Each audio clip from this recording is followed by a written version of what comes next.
Okay, so this is the BACB monthly field verification form. This form for the individual supervisor, but the BACB also offers a form for an organization that has multiple supervisors. So make sure that you're selecting the right form that's appropriate to your experience.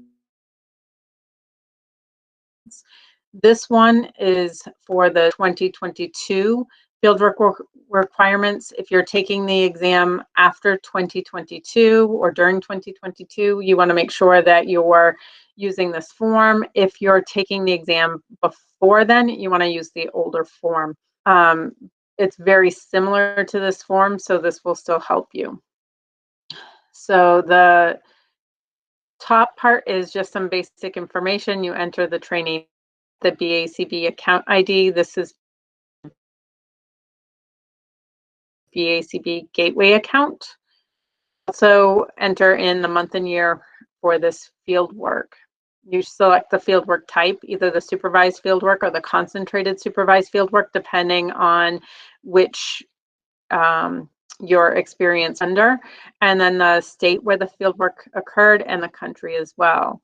Here you enter in the supervisor's name and the BACB account ID. So again, they're using the BACB account ID rather than the BACB number. The BCBA number is a public number and anyone can find it. So the BACB account ID is only available to the BCBA.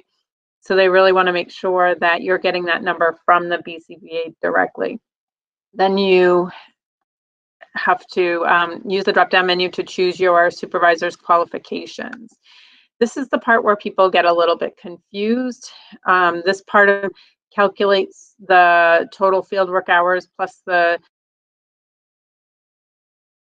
percentage of hours supervised automatically through. And so you need to make sure that the percent of hours supervised fits your type of fieldwork. So if you're doing the supervised fieldwork, then 5% of your hours supervised. If you're doing the concentrated supervised fieldwork, then at least 10% of your hours must be supervised.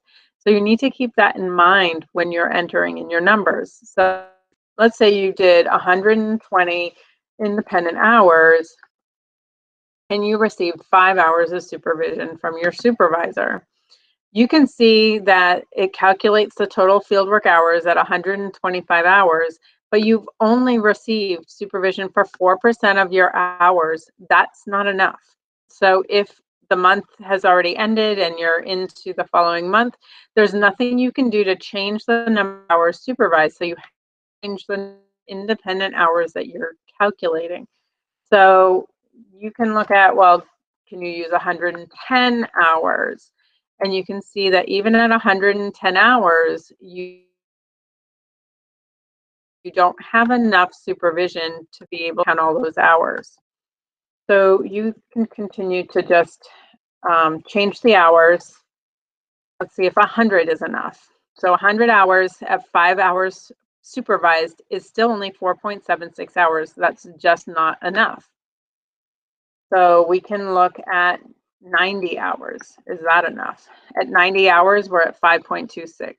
So then maybe we can use 95 hours. And you can see 95 hours gives you exactly 5%. So if you're doing the supervised field work, you can use 95 of 120 hours you actually did towards your independent, towards your total fieldwork hours.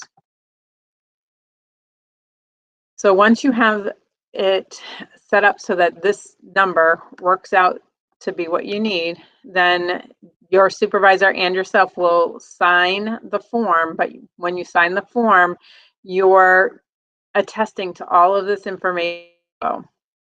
So all this form should be completed very quickly after the end of the month. So probably within the first week of the month following, you want to make sure that it's signed and dated by both of you. Keep up with all of this documentation. I know it feels like a lot, but it will be really hard to go back and try to accurately document your supervision. So make sure that you're doing it as you go.